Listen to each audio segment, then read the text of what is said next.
J'aimerais faire une lecture de la Bible. En fait, c'est une lecture qui touche Jean-Baptiste. C'est dans Luc au chapitre 3, les versets 1 à 6. Luc 3.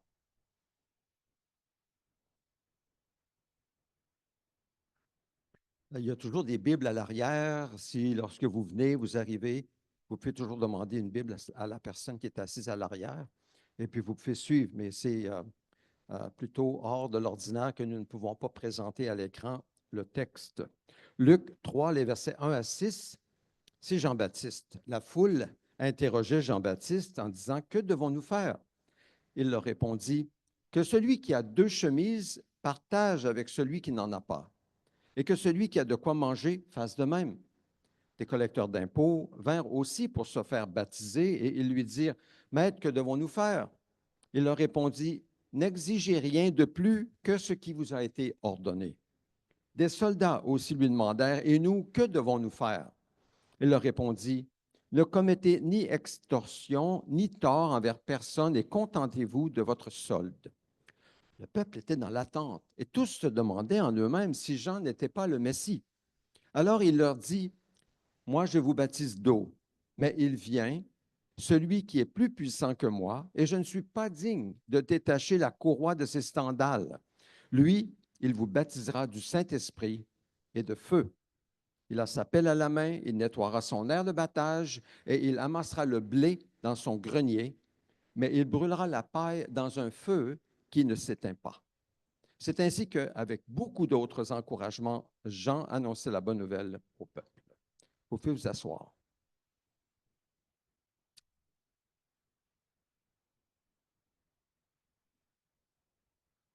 Le titre de la prédication que j'apporte maintenant, c'est « Réjouissons-nous ». Depuis le début, je l'ai annoncé, c'est le dimanche de la joie. On souligne beaucoup les réjouissances. Et vous avez peut-être remarqué qu'à Québec, c'est peut-être la période de l'année où on entend le plus les louanges de Dieu. Hein? Vous sortez dehors, vous allez au centre d'achat, vous entendez de la musique de Noël, vous allez à la boutique ou bien la radio, vous tournez à la radio, et tiens, il y a des chants de Noël, et parfois on peut entendre peut-être Glory, Glory, Alléluia, hein? Ou bien Minuit chrétien. C'est vraiment une période de l'année où on entend presque souvent des chants de Noël. Est-ce que ça signifie que, d'après vous, les gens louent Dieu plus pendant cette période-ci qu'à d'autres moments dans l'année? Ou est-ce que simplement chanter un chant chrétien à Dieu avec les paroles qu'on chante, les mêmes paroles, est-ce que c'est un parfum de louange que Dieu apprécie de la part des gens? Cette louange, est-ce que c'est un doux parfum? Et Dieu s'approche des gens plus pendant la période de Noël parce qu'il y a des chants de Noël un peu partout? Non, pas nécessairement. Qu'est-ce que Dieu recherche dans la louange? Est-ce que louer Dieu, c'est simplement chanter un chant de louange? Est-ce que c'est ça, louer Dieu? Ou bien est-ce que louer Dieu, c'est plus que ça? Qu'est-ce que Dieu recherche? Jésus a dit que le Père recherche des adorateurs en esprit et en vérité. Donc, ça va beaucoup plus loin que chanter un chant. Un cœur d'adorateur.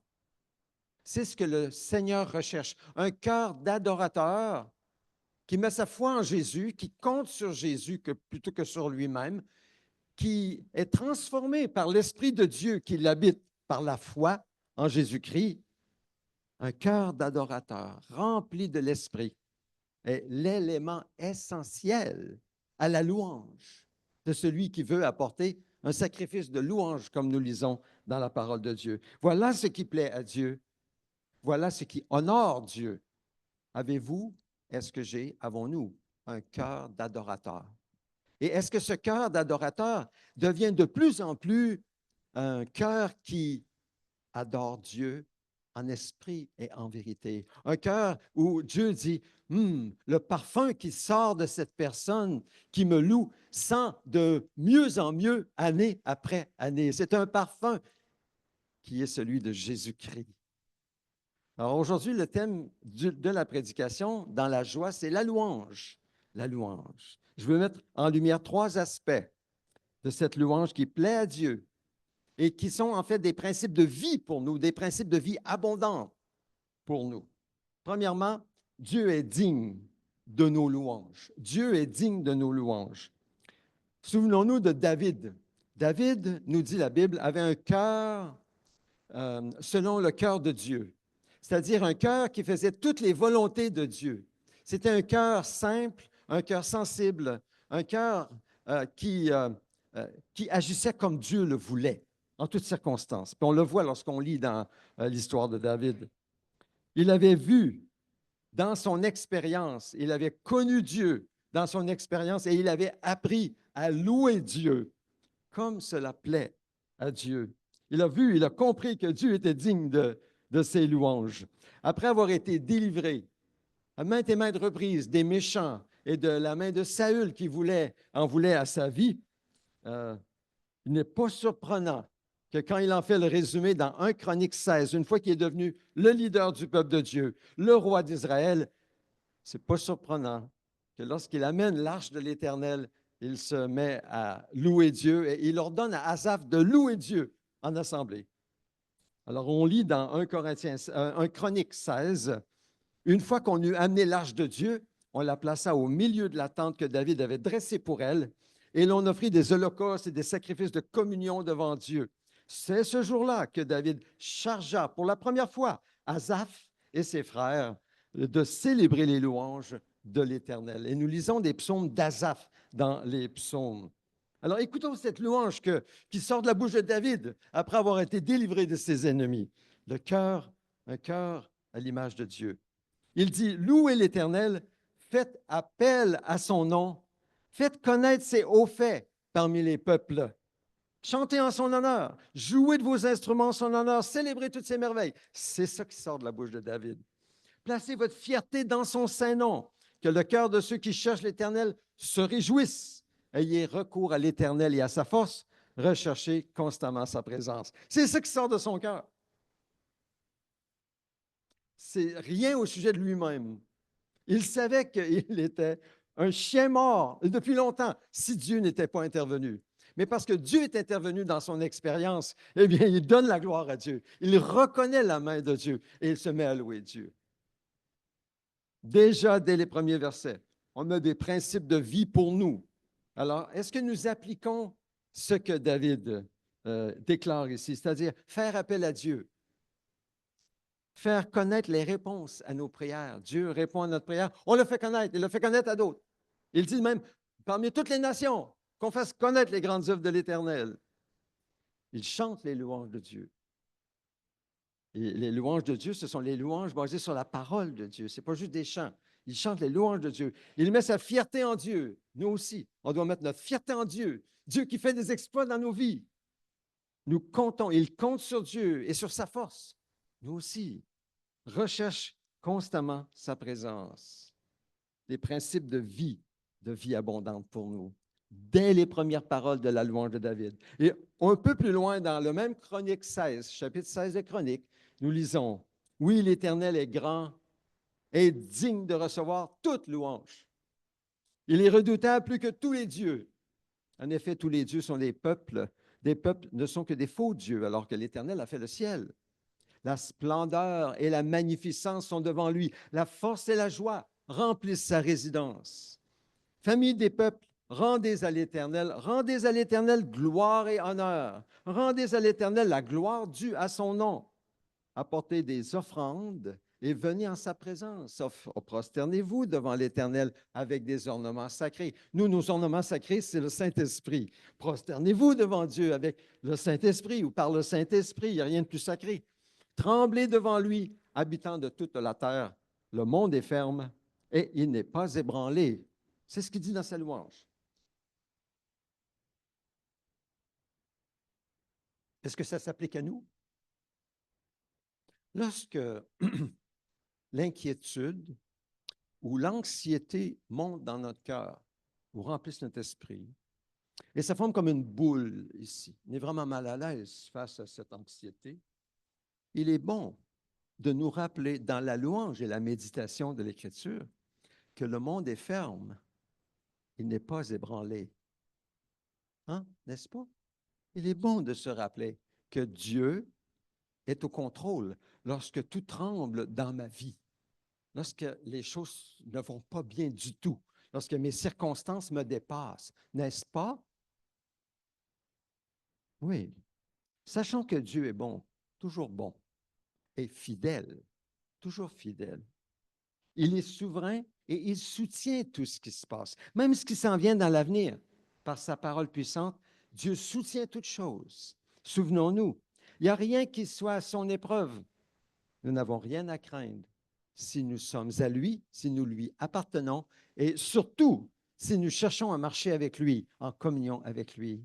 Nous n'avons rien à craindre, absolument rien à craindre. Il peut tourner des situations comme ça. La louange, c'est une discipline spirituelle. C'est une arme que Dieu nous donne et nous devons l'utiliser. Nous devons l'utiliser pour que nous puissions détourner nos yeux de nos circonstances et de nos problèmes, des choses qui nous dépassent, pour les tourner vers lui, compter sur lui et le louer par la foi en nous souvenant de qui il est. Ça plaît à Dieu. Ça plaît à Dieu lorsqu'il voit la foi dans nos cœurs. Il connaît nos circonstances. Il sait comment nous nous sentons et nous nous tournons de nos circonstances pour nous tourner vers lui, pour le louer, pour l'exalter, pour le célébrer, faire appel à son nom. Ah, Dieu, il voit ça. Il aime ça. Et il intervient. Il intervient pour nous sauver. Dieu intervient toujours en son temps et à sa manière pour glorifier son nom au sein de nos difficultés, en tout temps. David dira un jour, même dans un autre contexte, « Je n'ai jamais vu le juste abandonné par l'Éternel. » Non. Alors, Dieu veut voir la foi, mais pas juste la foi qui est là, en théorie, mais la foi qui porte du fruit, la foi qui produit des œuvres, qui agit dans la louange et dans le remerciement. Dans Chronique 16, la louange continue sur les lèvres d'Asaph, sûrement instruit par David. Il continue, verset 31. « Que le ciel se réjouisse, que la terre soit dans l'allégresse, que l'on dise parmi les nations, l'Éternel règne. » Vous voyez? « Que la mer retentisse avec tout ce qu'elle contient, la campagne avec tout ce qui soit en fête, tout ce qui s'y trouve soit en fête, que les arbres des forêts poussent des cris de joie devant l'Éternel, car il vient pour juger la terre. » Alors ça, c'est la deuxième venue de Jésus. Il vient pour juger la terre. Célébrez l'Éternel, car il est bon. Oui, sa bonté dure éternellement. Dites, sauve-nous, toi le Dieu qui est notre sauveur. Rassemble-nous et retire-nous du milieu des nations. Ainsi, nous célébrerons ton saint nom et nous mettrons notre gloire à te louer. Béni soit l'Éternel, le Dieu d'Israël, d'éternité en éternité. Et le peuple dit, Amen, louez l'Éternel.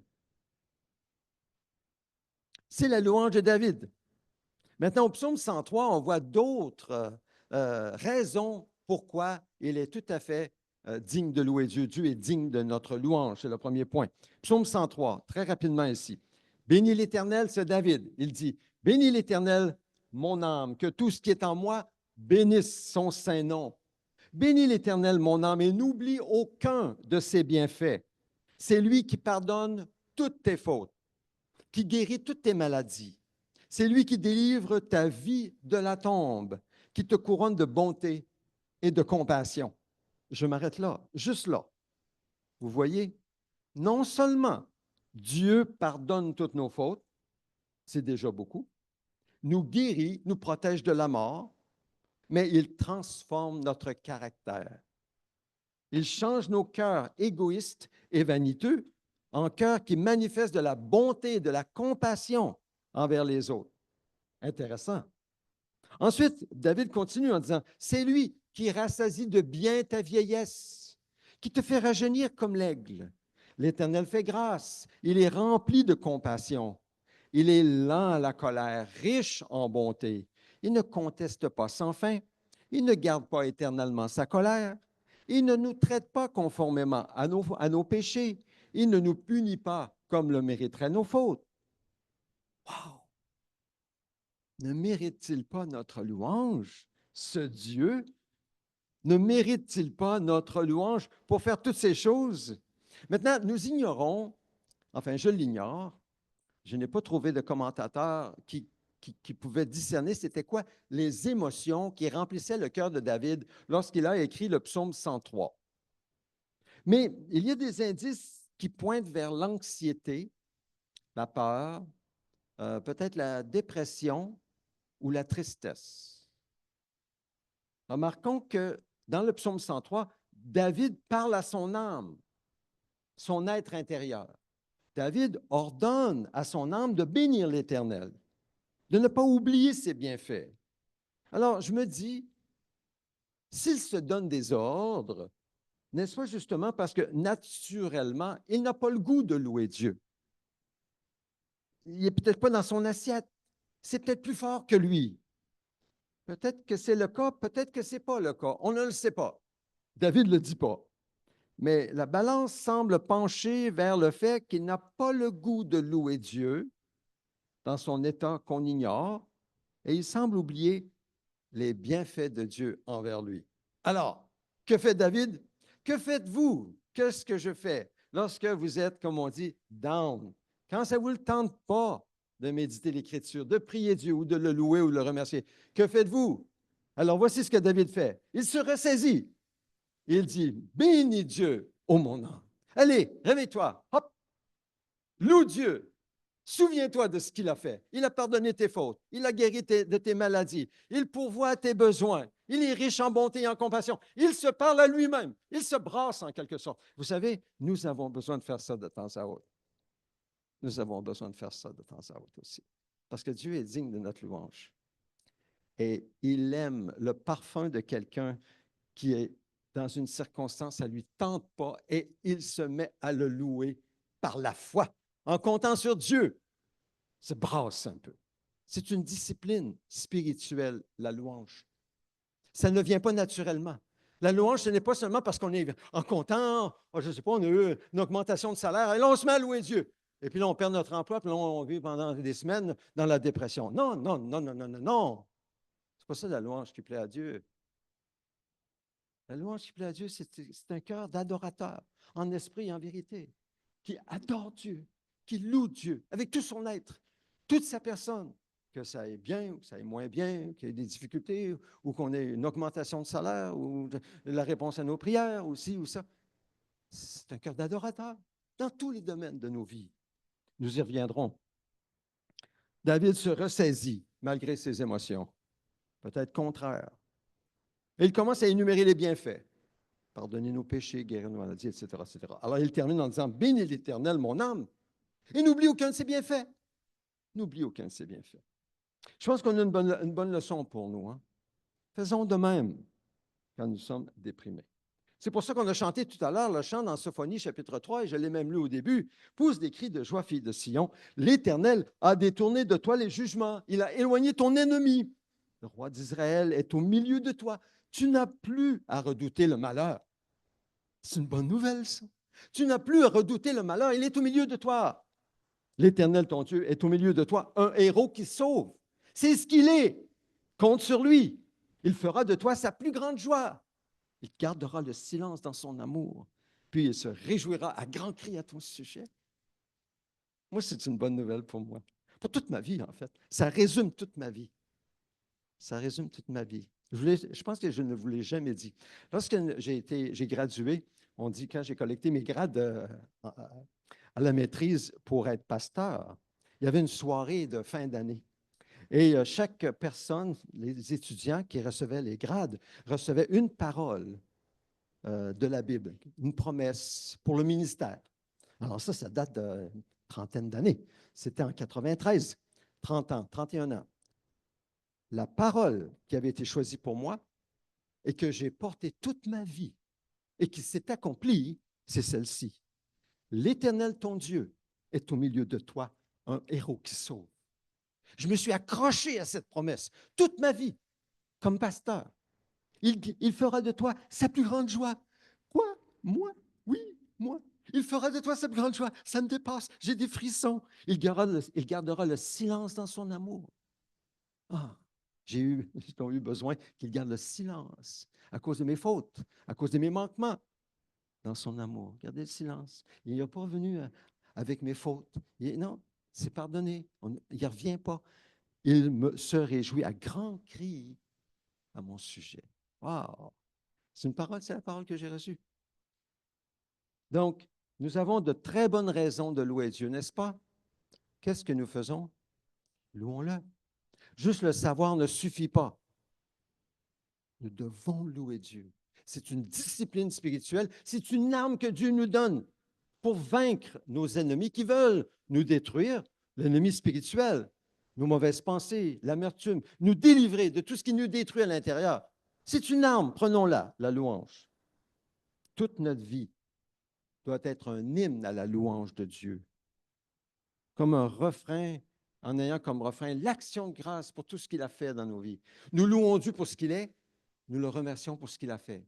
Et c'est comme un couplet, refrain, couplet, refrain. Oh Dieu, je te loue pour ce que tu es, je te remercie pour ce que tu fais. Comme un chant. C'est vraiment beau. Donc, c'est ce qu'on appelle débuter la journée du bon pied. Commencez comme ça, dès le départ. Vous connectez avec votre Dieu dans la louange. Vous partez votre journée sur le bon pied. Faire comme David, nous parler. Nous parler quand on vit un down ou il y a des choses qui ne vont pas bien. Hey, de se ressaisir. Allez, loue ton Dieu. Arrête-toi. Tu n'es pas dans une bonne direction. Tu es en train d'aller trop vite. Tu fais des gaffes. Là, tu es en train de briser tes relations. Stop. Prends ton temps avec le Seigneur. 10 minutes s'il faut. C'est pas long. Mais loue ton Dieu. Souviens-toi de ses bienfaits. Prends une pause. Écoute ce qu'il te dit. Apprécie ce qu'il fait dans ta vie. Ensuite, tu vas voir un peu plus clairement. Tu vas comprendre. Ah, tiens, va te calmer. La poussière va tomber. C'est bon. C'est sain. C'est une discipline. C'est une arme que Dieu nous donne dans notre marche chrétienne. Ah. Et si nous vivons ainsi, nous cultivons cet esprit de louange, lorsque nous verrons le Seigneur revenir, que ce soit à travers la mort ou bien que ce soit sur les nuées comme il l'annonce, il pourra nous dire, bon et fidèle serviteur, tu as été fidèle en peu de choses. C'est d'être fidèle en peu de choses que de choisir de louer Dieu plutôt que de nous apitoyer sur notre sort. C'est d'être fidèle en peu de choses. À cause de ce que Dieu est et à cause de ce qu'il a fait dans nos vies. C'est d'être fidèle en peu de choses. Donc, nous sommes prêts.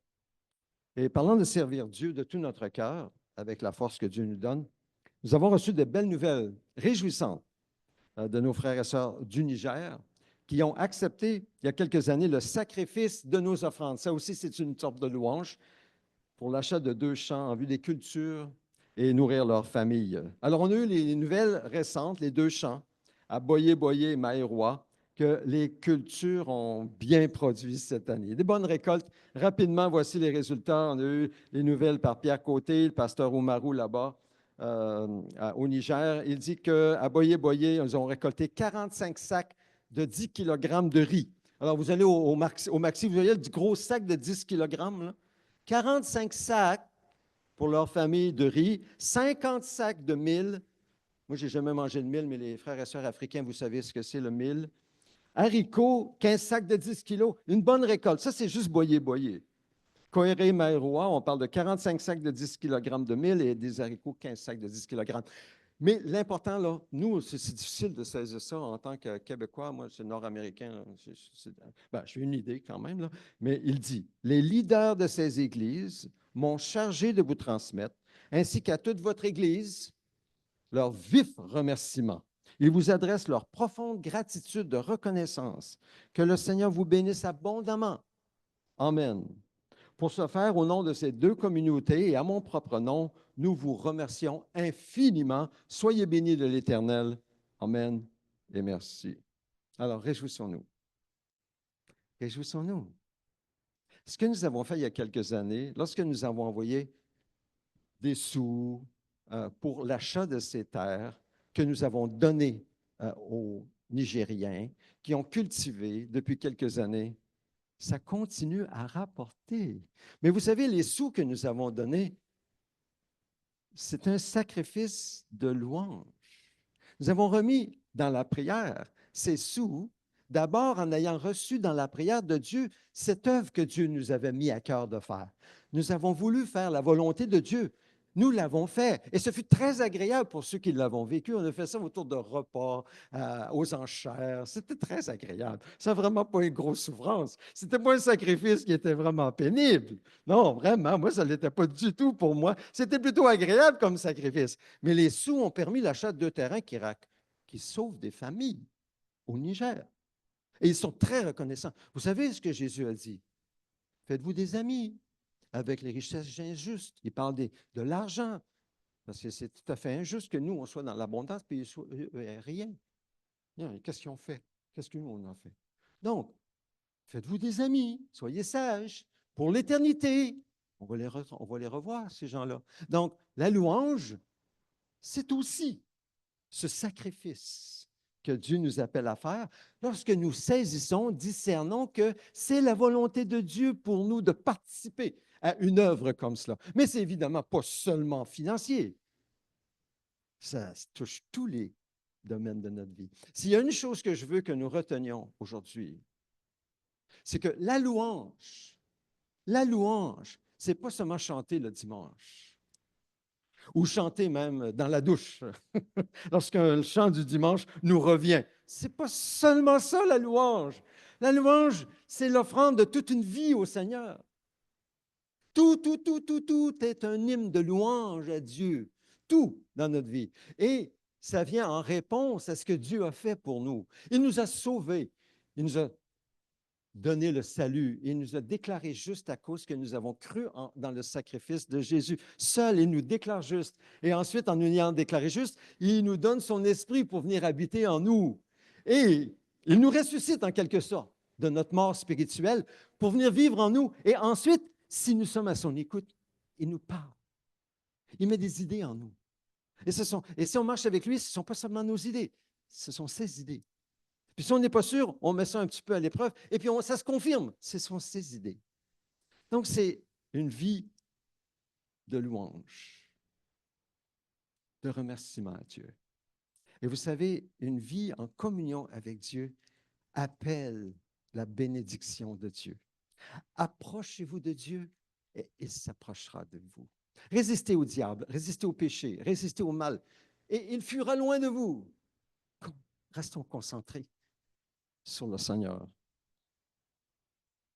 Le Seigneur ne nous bénit pas ici au Québec pour que nous devenions beaux et riches à nos propres yeux et peut-être épater les autres en disant, regarde qu'est-ce que Dieu a fait dans ma vie, viens, suis Dieu. C'est pas pour ça. Il nous bénit ici pour que nous soyons une bénédiction pour les autres. C'est son but. Et ça touche toutes les richesses qu'il nous donne ici, pas seulement financières. Pour certains, il y en a qui ont plus de finances que d'autres. C'est beaucoup plus que la finance.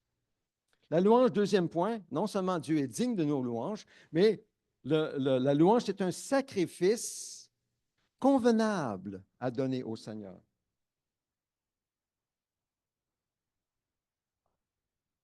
Vous savez, il y a une variété de sacrifices que nous pouvons et devons offrir à Dieu. Par exemple, un cœur brisé et contrit. Un cœur brisé et contrit par notre propre péché. C'est un sacrifice que Dieu aime voir. Nous l'offrons à Dieu. Faire droit, pratiquer la justice et le droit dans une société où on ne la pratique pas et où on se moque de nous lorsque nous disons la vérité à nos dépens. C'est un sacrifice qui plaît à Dieu. L'obéissance à sa parole, dans l'amour tangible, dans des gestes tangibles, parce que Dieu nous met à cœur de faire telle œuvre, c'est un sacrifice qui plaît à Dieu. Offrir nos corps comme un sacrifice vivant, agréable à Dieu, un autre exemple. Donner généreusement à l'œuvre de Dieu, aux ouvriers de l'œuvre de Dieu, c'est aussi un autre type de sacrifice.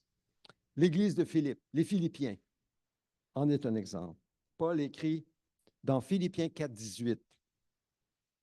Il avait reçu une offrande des Philippiens. Il dit, j'ai tout reçu, je suis dans l'abondance, j'ai été comblé en recevant d'Épaphrodite ce que vous m'aviez envoyé comme un parfum de bonne odeur, un sacrifice que Dieu accepte et qui lui est agréable. Mais attention, ça revient à ce que je disais tout à l'heure. Tous ces types d'offrandes et de sacrifices ne sont pas indépendants les uns des autres, mais sont tous connectés les uns les autres. On ne peut pas et on ne doit pas penser, avoir l'illusion que, par exemple, on peut, parce que nous sommes touchés émotionnellement par un besoin, répondre au besoin et penser que Dieu va nous bénir parce que nous avons répondu à un besoin, tout en étant injuste dans nos relations. Ce n'est pas déconnecté. On ne peut pas, par exemple, je ne sais pas, donner des sous pour aider des gens pauvres au Niger et penser que parce qu'on a fait cela, Dieu va nous bénir, mais en étant tout le contraire à la maison, en étant égoïste à la maison, en étant dur et cruel dans nos relations avec les autres. Non, tout est connecté. C'est tout notre cœur qui doit être un hymne à la louange. Et ça touche tous les domaines de nos vies. C'est ça qui plaît à Dieu et qui attire la bénédiction de Dieu, sa protection, sa bienveillance. Souvenons-nous que c'est le reproche que Samuel avait fait au roi Saül. Le roi Saül, qu'est-ce qu'il faisait? Il pensait faire des sacrifices pour Dieu, mais il n'obéissait pas à la voix de Dieu. Il est un peu comme si lui se mettait un peu au-dessus de Dieu, un peu pour que, bon, Dieu, tu restes là. Moi, c'est moi qui va prendre le contrôle de ma vie. Des fois, c'est un petit peu notre attitude, non? On met un peu Dieu de côté. Ça, là, je m'en occupe, Seigneur. Pas besoin de toi, là. Mais non, non, non. Ça n'attire pas du tout la bénédiction de Dieu. Non. Alors, l'Éternel trouve-t-il autant de plaisir dans les holocaustes et le sacrifice que dans l'obéissance à sa voix? Non. L'obéissance vaut mieux que les sacrifices. Et l'écoute attentive vaut mieux que la graisse des béliers. Donc, sommes-nous attentifs à la voix de Dieu? Ce n'est pas une voix audible comme vous m'entendez normalement, non, très rarement, peut-être jamais. Mais ce sont des pensées que Dieu nous met à cœur quand nous marchons avec lui. Sommes-nous sensibles à ces pensées? Agissons-nous en conséquence? Voilà un cœur qui dégage une bonne odeur pour Dieu. Et non seulement faire un geste de bonté ici et là, quand nos émotions sont touchées par un besoin. La louange elle-même est un sacrifice qui plaît à Dieu. Juste louer Dieu par la foi, c'est un sacrifice qui lui plaît. Dieu même nous prescrit de lui offrir ses louanges. Il dit dans le psaume 50, verset 14, « Offre en sacrifice à Dieu ta reconnaissance. » C'est un ordre. Accomplis tes vœux envers le Très-Haut. C'est ce qu'il attend de nous. Au verset 23 du même psaume 50, « Celui qui offre en sacrifice sa reconnaissance m'honore.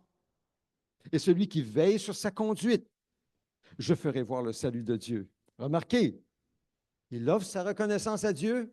Dieu dit, voilà quelqu'un qui m'honore, mais il veille aussi sur sa conduite. Durant la semaine, il vient et loue Dieu le dimanche, mais durant la semaine, il veille sur sa conduite pour agir selon la parole de l'Éternel. Et là, Dieu dit, je ferai voir le salut de Dieu. Nous vivons des vies qui doivent être complètes avec Dieu. Dieu veut tout notre cœur et pas seulement une partie. L'action de grâce a joué un rôle si important dans le Nouveau Testament que l'écrivain de l'auteur aux Hébreux a mis un signe égal entre l'action de grâce et la vie chrétienne. Pour lui, la vie chrétienne, c'est une vie d'action de grâce. Il résume toute la vie chrétienne en action de grâce vers Dieu. Ça me touche. Ça me touche parce qu'il me semble qu'on n'entend pas ça souvent ou on ne le pratique pas. Je parle pour moi de vraiment que ma vie chrétienne se résume à rendre grâce à Dieu. Je ne suis pas sûr que je suis rendu là. Mais c'est écrit dans Hébreux 13, verset 15. Par Christ, offrons sans cesse à Dieu un sacrifice de louange, c'est-à-dire le fruit de lèvres qui reconnaissent publiquement lui appartenir. Offrons sans cesse à Dieu un sacrifice de louange par Christ. Ça revient à dire que ne pas louer ou ne pas remercier Dieu ou le faire que rarement ou seulement du bout des lèvres, peut-être à l'Église, c'est beaucoup plus qu'un simple oubli ou un défaut de caractère que nous pouvons peut-être excuser. Non, c'est beaucoup plus profond. C'est la racine même du péché dans le cœur de l'homme. Vous savez, l'homme naturel, l'homme pécheur, ne loue pas Dieu. Il se loue lui-même. Avez-vous remarqué? Ou il loue l'homme qui fait des exploits. L'homme pécheur loue l'homme. Il ne pense qu'à lui, souvent et avant tout. Et s'il pense à l'autre, c'est souvent parce que c'est lui qui va en bénéficier au bout de la ligne. L'homme pécheur ne loue pas Dieu, il se loue lui-même. Dans le premier chapitre aux Romains, Paul, il parle du péché originel. Tout à l'heure, on a chanté Minuit chrétien, il est venu pour effacer la tâche originelle. Mais il y a une tâche originelle, et ce n'est pas simplement le péché d'Adam et Ève, c'est en chacun de nous. Mais Jésus est venu pour l'effacer quand nous sommes unis à lui. Romains 1, 21, Paul dit, puisque tout en connaissant Dieu, ils ne lui ont pas donné la gloire qu'il méritait en tant que Dieu. Ils ne lui ont pas montré de reconnaissance. Au contraire, ils se sont égarés dans leur raisonnement et leur cœur sans intelligence a été plongé dans les ténèbres. Le verbe traduit par donner la gloire signifie donner à Dieu la gloire qui lui est due. Alors, qui fait ça aujourd'hui? Donner à Dieu la gloire qui lui est due. Donnons-nous toute la gloire qui est due à Dieu dans nos propres vies?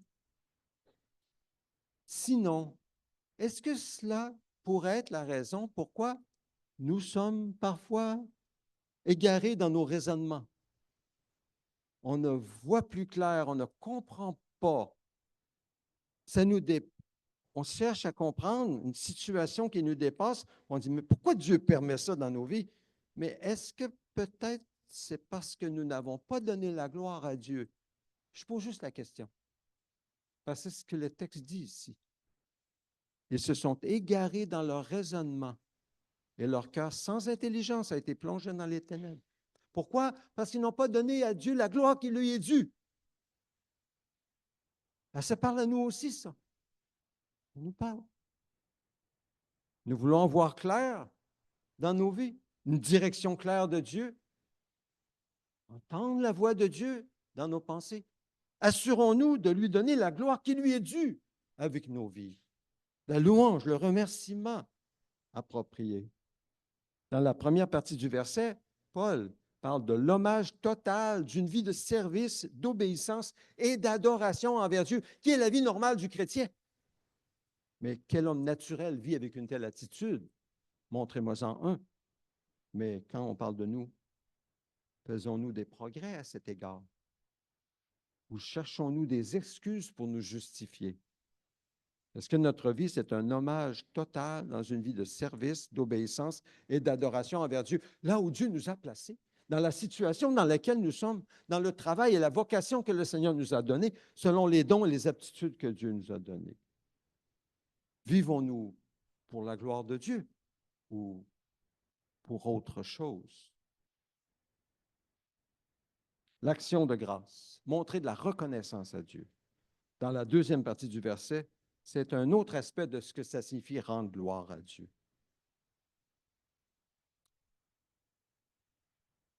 En parlant de l'importance de la louange, je vais terminer dans quelques instants.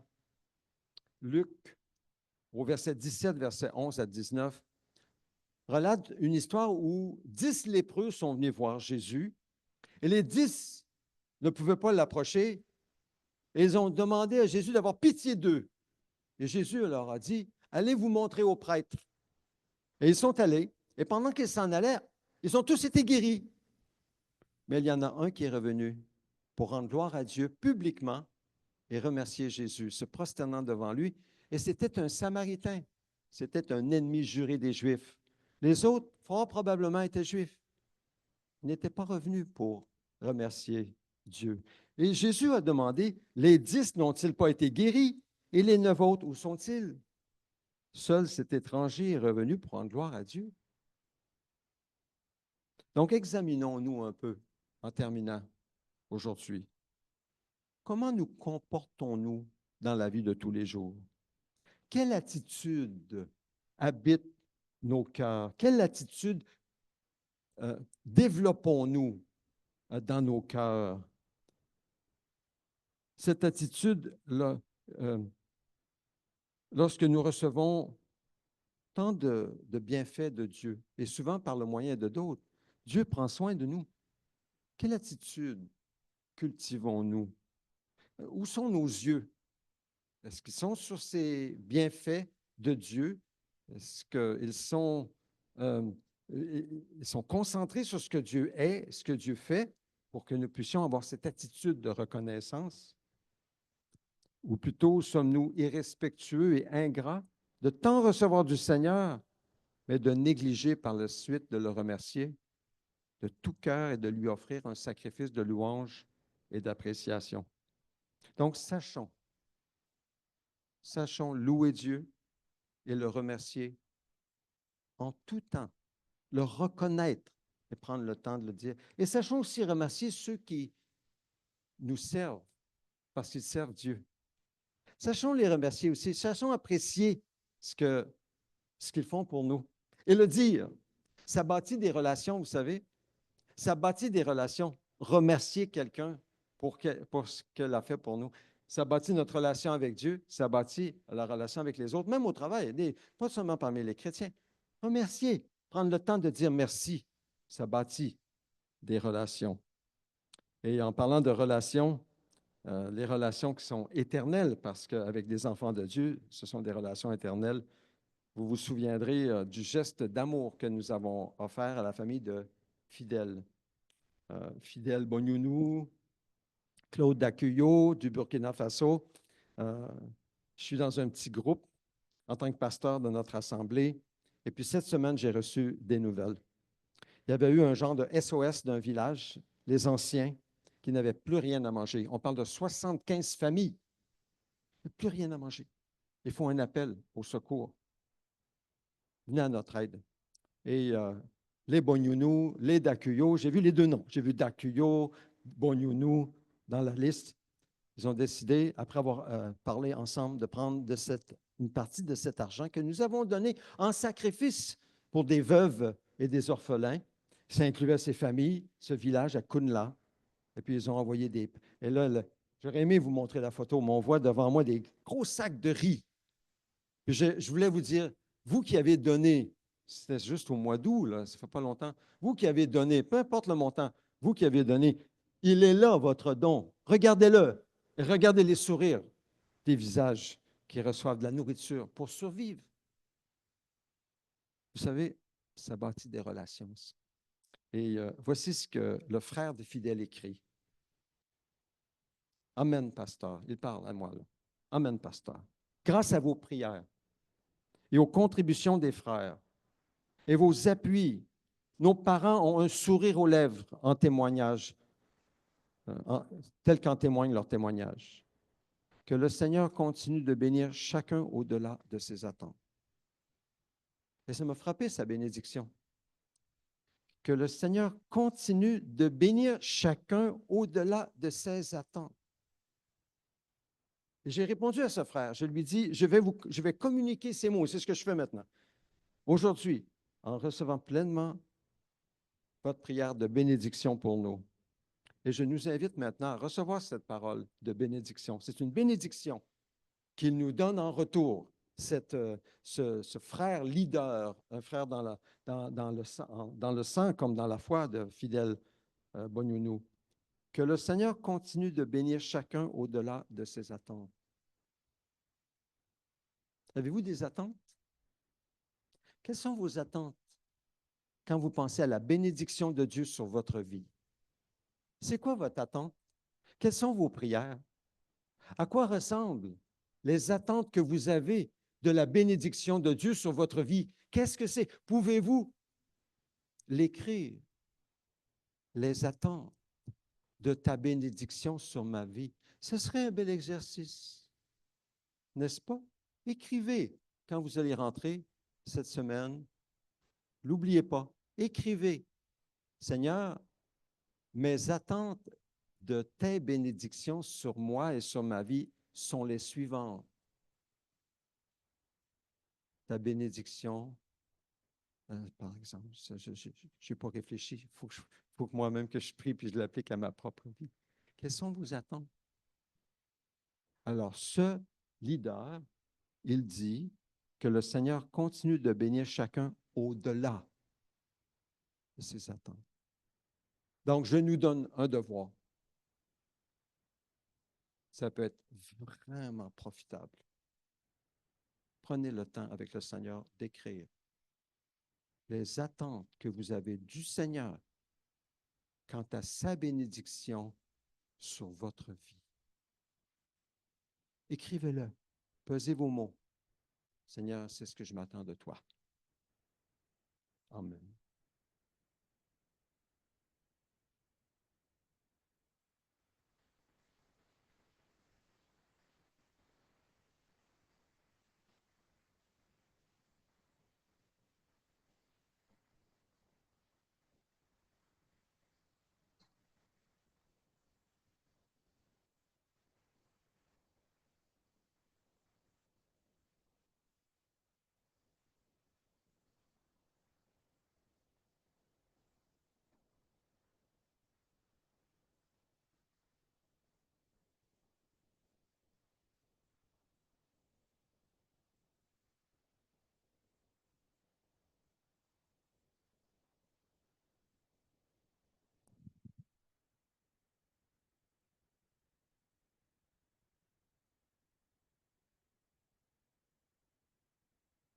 Approchons-nous de Dieu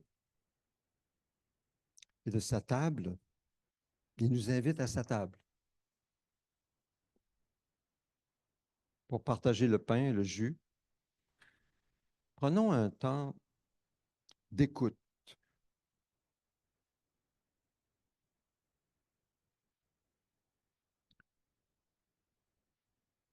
Un temps d'écoute. Seigneur, qu'est-ce que tu nous dis?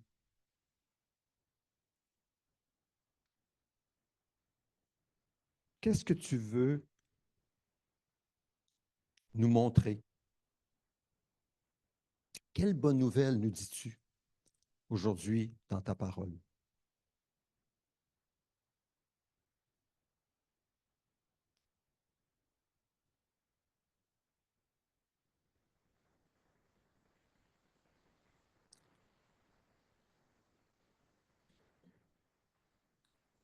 Seigneur, tu es digne de toute louange. Et c'est tout à fait raisonnable de t'apporter un sacrifice de louange qui touche tous les domaines de nos vies en reconnaissance à ce que tu as fait, à ton don merveilleux, ineffable en Jésus-Christ à Noël. Prenons un moment pour, dans le silence, confesser nos fautes au Seigneur, celles que le Seigneur nous a montrées. Reconnaissons-les au Seigneur et demandons-lui son aide d'abandonner tout en recevant son pardon en Jésus-Christ.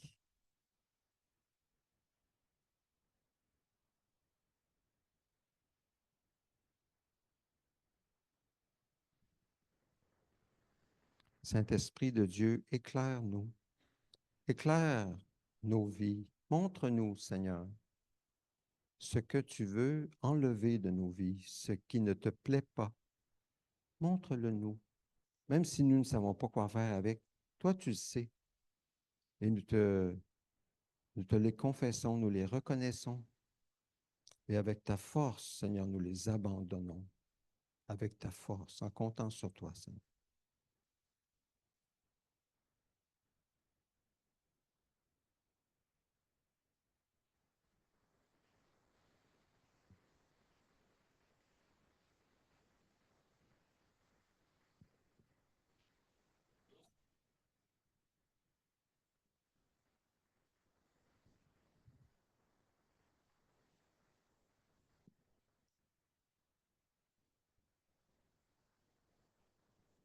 Alors, lorsque vous êtes prêts, je vous invite à venir prendre une coupe de jus ouverte À ce moment-là, prenez un morceau de pain, sinon la coupe fermée, tout est inclus.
Seigneur, nous sommes tellement reconnaissants pour ton œuvre, pour ce que tu as fait en te faisant homme à Noël, pour vivre la vie d'un homme comme nous, un être humain, mais sans commettre le péché. Nous sommes tellement reconnaissants, Seigneur, que tu as volontairement donné ta vie, ton corps sur la croix, en portant nos péchés et le péché du monde entier, d'ouvrir le chemin, un chemin ouvert vers le ciel et la vie éternelle.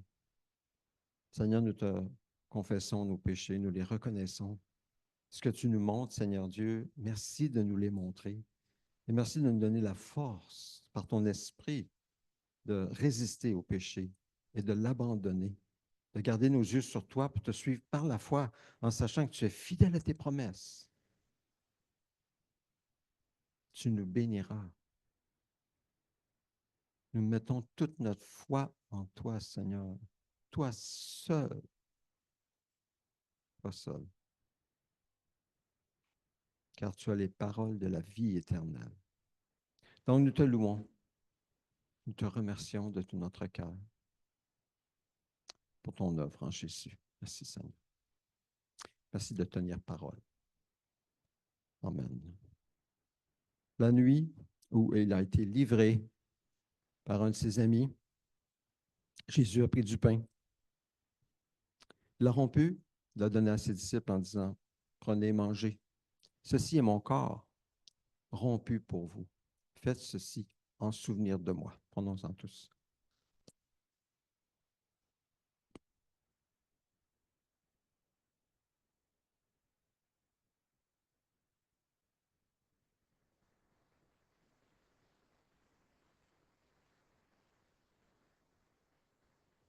Ensuite, il a pris la coupe.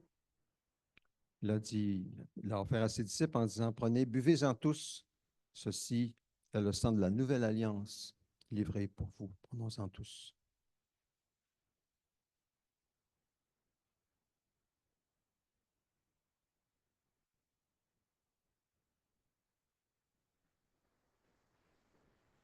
Seigneur, en prenant ce pain, en buvant cette coupe, nous déclarons par la foi que nous sommes unis à toi et que tu nous sauves de nos péchés, de nos fautes, tu nous purifies de toute iniquité. Seigneur, à cause de ton œuvre, nous sommes sauvés parce que c'est ta justice qui est en nous et sur laquelle nous mettons toute notre confiance, toute notre foi. Rien en nous-mêmes, mais tout en toi. Tout en toi. Mais en même temps, Seigneur, nous prenons le pain et le jus en compagnie de frères et sœurs autour de nous. Et nous sommes un même corps, parce que nous partageons un même pain. Alors, Seigneur, donne-nous de nous aimer les uns les autres, comme toi tu nous as aimés. Seigneur, nous prions pour nos frères et sœurs. Merci pour les bénédictions sur ceux qui sont au loin, au Niger, comme on vient d'entendre. Merci, Seigneur. Au Burkina Faso. Merci, Seigneur. Mais il y en a autour de nous, tout près d'ici. Donne-nous d'être sensibles à leurs besoins. Parle à nos cœurs. Lorsque tu mets une idée dans notre esprit, comment manifester ton amour, parle-nous à quelqu'un. Oui, donne-nous la force de le faire, de ne pas être gêné ou empêché par toutes sortes de faussetés, mais que nous puissions obéir à ta voix lorsque tu nous parles, Seigneur, lorsque tu nous mets à cœur des choses. Parce que c'est toi la tête de l'Église, c'est toi qui est le sang qui coule dans nos veines, c'est ta vie en nous. Nous voulons voir ton esprit, ta puissance, Seigneur, se manifester dans nos vies. Seigneur, tu connais les besoins de certains parmi nous. Certains ont besoin que tu touches leur corps. Nous te prions de toucher le corps. D'autres ont besoin que tu touches leur cœur, leurs émotions profondément. Nous prions que tu guérisses les émotions, que tu libères, Seigneur, les émotions blessées par ta parole de vérité, et que le mensonge perde de son pouvoir dans nos vies. Mensonges qui ont été plantés dans des souffrances antérieures. Oh Dieu. Prions pour les couples de notre assemblée afin qu'ils soient solides en toi, en ayant les yeux sur toi, en comptant sur toi, en vivant par l'esprit et non la chair. Nous prions que les couples deviennent de plus en plus forts. Oh Dieu, c'est toi qui solidifie la vie des couples. Nous prions pour ceux qui ont des défis importants avec leurs enfants, soit dans l'adolescence ou même à l'âge adulte, sont toujours leurs enfants. Seigneur, nous prions que tu viennes faire la différence dans la relation, que tu travailles, que tu agisses, que tu bénisses l'enfant, que tu le, le- le touches par ton amour afin qu'il cesse de résister pour, euh, pour t'obéir, Seigneur, puis suivre la voie que tu as pour lui. Et nous prions qu'il puisse être ouvert à toi pour rétablir, d'accepter la réconciliation, le chemin vers la réconciliation que tu offres à chacun. Oh Dieu, c'est notre prière. Merci Seigneur pour cet endroit où nous pouvons te louer, écouter ta parole. Bénis Seigneur l'Église haute, l'Église Québec baptiste. Seigneur, bénis-les, euh, encourage-les. Et Seigneur, bénis-nous aussi ensemble. Et pendant cette période de Noël, que nous puissions, autour de toi, à ton écoute, voir ta gloire, même ne serait-ce que dans les petites choses, dans les relations euh, autour de nous. Merci pour Samantha que tu as touchée par ta grâce, Seigneur, dans son corps. Merci, Seigneur. Merci, Seigneur. Nous prions que tu bénisses Nicole et Laurent dans leur relation avec Jessie. Puisses-tu les bénir, les fortifier, venir au centre de cette relation. Puisses-tu les fortifier? Bénis, Seigneur Dieu. Margarita, dans son rétablissement euh, suite à son opération. Seigneur, nous prions que tu sois glorifié dans chacune de nos vies. Au nom de Jésus. Amen.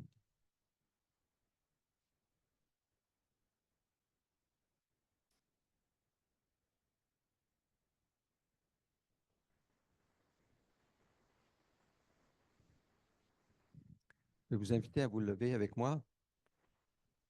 Nous allons prier le Notre Père par cœur. Ensemble, Notre Père céleste, que la sainteté de ton nom soit respectée, que ton règne vienne, que ta volonté soit faite sur la terre comme au ciel. Donne-nous aujourd'hui notre pain quotidien. Pardonne-nous nos offenses, comme nous pardonnons aussi à ceux qui nous ont offensés. Et ne nous expose pas à la tentation, mais délivre-nous du mal et du malin, car c'est à toi qu'appartiennent dans tous les siècles le règne, la puissance et la gloire. Amen. Vous pouvez vous asseoir. Quelques annonces en terminant. Je vais y aller, je pense que je vais retourner prendre mon ordinateur pour ne rien oublier, parce qu'on a des annonces quand même qu'on doit retenir.